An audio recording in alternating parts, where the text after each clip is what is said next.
Well, how's everybody doing out there in YouTube land? Sunday. No, I didn't get a video up last weekend, so I'll do a video now. I got my wheels in. We all saw that video. I guess I did do a video this week. Forgot about that. I got my R-Peak wheels sitting here. So I just gotta get that tire off and then get these guys over to the stripper. Not that kind of stripper. The paint stripper. And then we'll get these powder coated and go back working on my car. But, in the meantime, I've been working on this car. And we all remember that leather video where, you know, I found a lot of weird and bad stuff. So let's take a look at the back. I think you guys all remember what the back looked like. If not, go back in a couple videos and you'll remember. Let's see, I got my C-notch in. Got the axle sitting in there, kind of dark.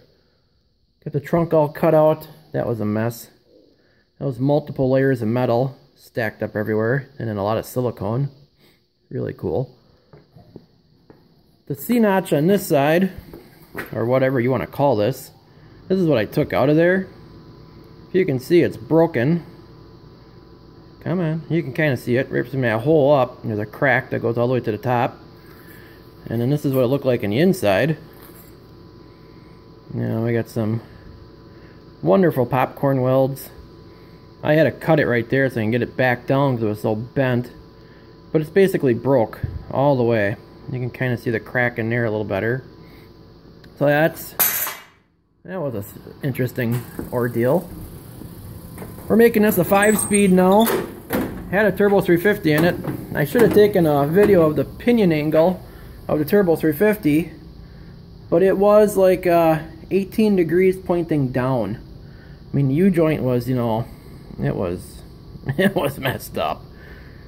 So to get this thing to sit, where I got my 3 degrees downward on the tail shaft, that's how much I have to chop out to get the back of the transmission back up to where it's supposed to be.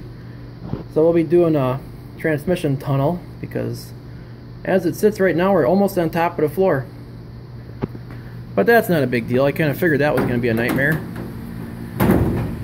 But I just happened to get the starter out before, and I was looking in here, trying to figure out, you know, my next move, and it's like, God, that motor mount looks really funky. So I took the exhaust manifold off, and that's what we found under there.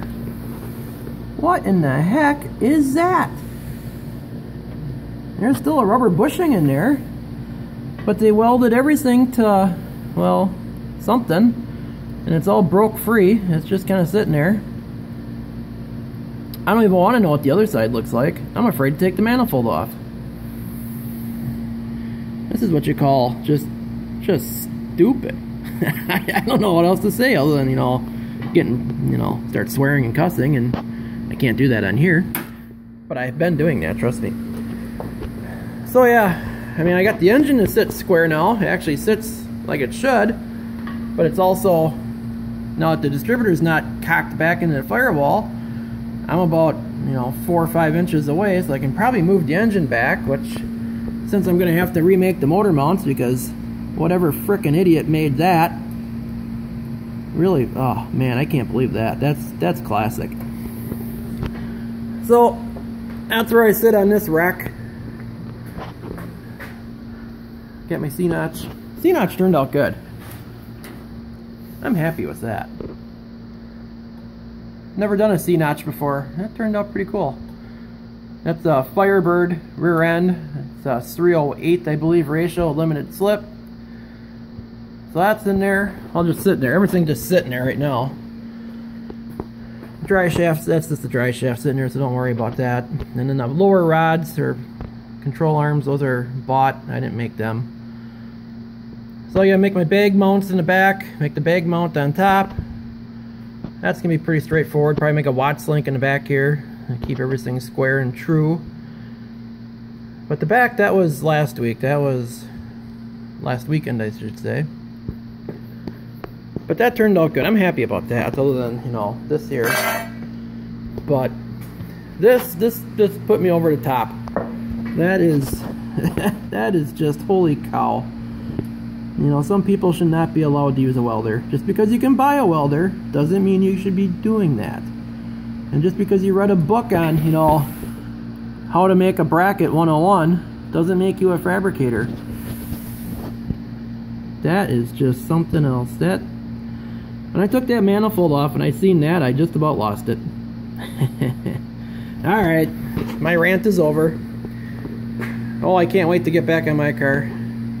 Soon, very soon. Alrighty guys, talk at you later.